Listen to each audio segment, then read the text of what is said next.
नमस्कार, भारत मौसम विज्ञान विभाग के दैनिक मौसम परिचर्चा में आपका हार्दिक स्वागत है। यदि अगले 5 दिनों के हाइलाइट्स की बात करें तो अभी हमें हीट वेव कंडीशंस जो कि पूर्वी भारत और दक्षिणी प्रायद्वीपीय भारत पर चल रही हैं पिछले लगभग 4 से 5 दिनों से, ये अभी अगले एक सप्ताह तक इनके अनवरत जारी रहने की संभावना है। और इसके पश्चात हम जैसा कि कहते आ रहे हैं पिछले 5-6 दिनों से कि पश्चिमोत्तर भारत पर एक पश्चिमी विक्षोभ अपना प्रभाव डालने वाला है, जो कि हल्की से मध्यम वर्षा पश्चिमी हिमालय क्षेत्र पर और साथ ही साथ हल्की से बहुत हल्की वर्षा पंजाब, हरियाणा, राजस्थान और पश्चिमी उत्तर प्रदेश पर कर सकता है। तो यदि हम बात करें पिछले 24 घंटे के दौरान आज सुबह 8:30 बजे तक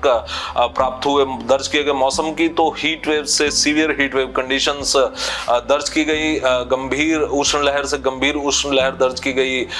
पश्चिम बंगाल पर, और इसके अलावा हीट वेव कंडीशन उष्ण लहर दर्ज की गई बिहार पर, उड़ीसा और साथ में तटीय आंध्र प्रदेश, रायलसीमा और आंतरिक कर्नाटक पर। और इसके साथ ही साथ ओलावृष्टि की 1-2 स्थानों पर घटना दर्ज की गई मध्य महाराष्ट्र, विदर्भ और साथ ही साथ दक्षिणी पूर्वी मध्य प्रदेश पर। और भारी वर्षा की गतिविधि दर्ज की गई अरुणाचल प्रदेश और इसके साथ में असम और मेघालय पर, और जहां पर कि असम पर में 13 सेंटीमीटर की रेन दर्ज की गई, जो कि 11 सेंटीमीटर से ज्यादा होने के कारण बहुत भारी वर्षा की श्रेणी में मानी जाती है। और फिर यदि हम यहां देखें कि अधिकतम तापमानों का यदि हम देखें कि इसकी क्या स्थिति रही, तो हम जैसा कि देख सकते हैं कि पश्चिमी आसाम और इसके साथ साथ पश्चिम बंगाल, उत्तर पूर्वी झारखंड और इसके साथ में पूर्वी बिहार पर तापमानों का यदि इनके दीर्घकालिक औसत से विचलन देखें तो वो यहाँ पर अधिकतम हमें दिखाई दे रहा है। और साथ ही साथ छिटपुट स्थानों पर हमें प्रायद्वीपीय भारत पर भी तापमान अपने दीर्घकालिक औसत से ज्यादा दिखाई दे रहे हैं। तो यदि हम अगले 5 दिनों में उष्ण लहर की स्थिति की बात करें तो उष्ण लहर से गंभीर उष्ण लहर चलते रहने की संभावना बिहार, पश्चिम बंगाल, उड़ीसा और आंतरिक कर्नाटक पर अगले 5 दिन रहेगी, जिसमें कि यदि हम देखें तो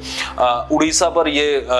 उष्ण लहर की स्थिति पिछले 15 अप्रैल से चल रही है और गंगीय पश्चिमी बंगाल पर यह स्थिति पिछले 17 अप्रैल से चल रही है। अर्थात इस उष्ण लहर की स्थिति को पश्चिम बंगाल और उड़ीसा पर पिछले 10 से 12 दिनों से अनवरत यहाँ पर दर्ज किया जा रहा है, और इसके कारण यहाँ पर स्थिति काफी संवेदनशील बनी हुई है। तो इस पूरे क्षेत्र में विद्यमान सभी सामान्य जन से भारत मौसम विज्ञान विभाग अनुरोध करता है कि भारत मौसम विज्ञान विभाग द्वारा जारी जो भी एडवाइजरी है और साथ ही भारत मौसम विज्ञान विभाग के जो प्रादेशिक केंद्र हैं उनके द्वारा जारी की जा रही एडवाइजरी और इसके साथ राज्य आपदा नियंत्रण जो एजेंसीज हैं और साथ में जिला प्रशासन द्वारा तरह तरह की जो एडवाइजरीज जारी की जा रही है उनको अक्षर से उनका पालन करें और उसके अनुकूल ही अपना बर्ताव करें, अन्यथा इससे काफी स्वास्थ्य की हानि पहुंचने की आशंका है। तो ये जो हीट वेव से severe heat wave condition Orissa, Bihar, गंगेय पश्चिम बंगाल और साथ ही साथ आंतरिक कर्नाटक पर अगले 5 दिन रहने की संभावना है, जिसमें कि उड़ीसा और पश्चिम इन सारे क्षेत्रों पर ऑरेंज कलर वार्निंग दी गई है भारत मौसम विज्ञान विभाग द्वारा, और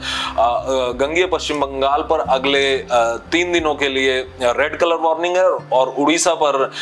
कल से इस पर रेड कलर वार्निंग करते हुए ये भी 27 तारीख तक यहाँ पर भी रेड कलर वार्निंग है, और 28 और 29 में ऑरेंज कलर वार्निंग जारी है। और इसके अलावा झारखंड,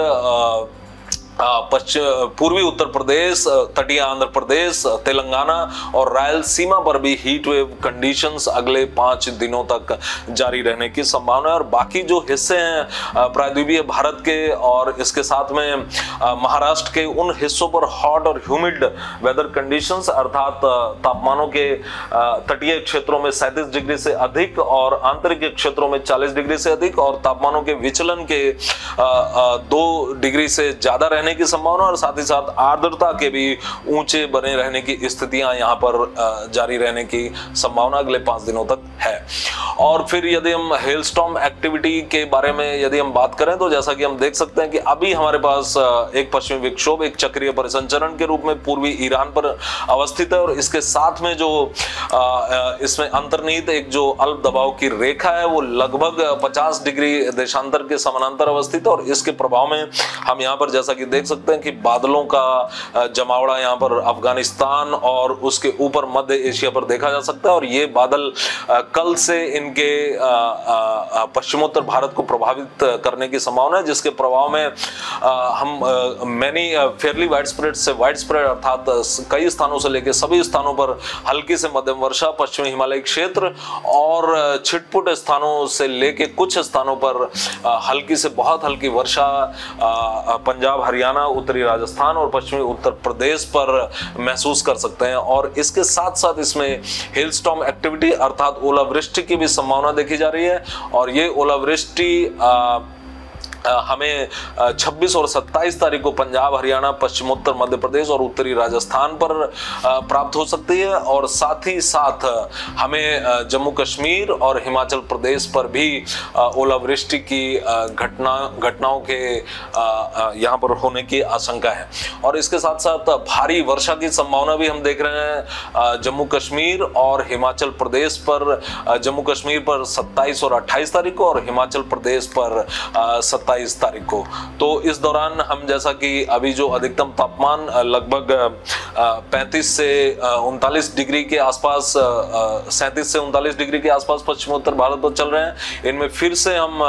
27 तारीख से इनमें दोबारा से एक बार गिरावट देख सकते हैं। तो जो पश्चिमोत्तर भारत का जो मौसम है वो उस तरह की स्थिति में आने की संभावना नहीं है जैसा कि मौसम पूर्वी भारत और प्रायद्वीपीय भारत पर देखा जा रहा है। और इसका पूर्वानुमान भारत मौसम विज्ञान विभाग ने ग्रीष्म ऋतु के लिए जारी किए गए सीजनल आउटलुक अर्थात ऋतुनिष्ठ जो हमने पूर्वानुमान जारी किया था उसमें भी इसकी उद्घोषणा, इसका पूर्वानुमान भारत मौसम विज्ञान विभाग ने किया था। और इसके बाद यदि हम पूर्वोत्तर भारत की बात करें तो अभी पूर्वोत्तर भारत पर जो भारी वर्षा का पिछले 4 से 5 दिनों से एक दौर चल रहा था उसके आज से समाप्त होने की संभावना है, और इसके बाद वहां पर हालांकि हल्की से मध्यम वर्षा वहां जारी रहेगी और साथ ही थंडरस्टॉर्म एक्टिविटी भी जारी रहने की संभावना है। और उसमें अभी भारी वर्षा का एक लंबा स्पेल अभी आने की फिलहाल कोई संभावना नहीं है। 28 तारीख को हम कुछ अरुणाचल प्रदेश और आसाम, विशेषतः पूर्वी आसाम पर हम छिटपुट स्थानों पर भारी वर्षा यहाँ पर हो सकती है। और आज की यदि हम बात करें तो विदर्भ, मराठवाड़ा और मध्य महाराष्ट्र के कुछ एक स्थानों पर थंडरस्टॉर्म एक्टिविटी और उसके साथ छिटपुट स्थानों पर हेलस्टॉर्म एक्टिविटी भी होने की संभावना है। तो आज के लिए बस इतना ही। कल हम फिर मिलेंगे अगले 5 दिनों की मौसम परिचर्चा के साथ। तब तक के लिए अनुमति दीजिए। धन्यवाद, नमस्कार।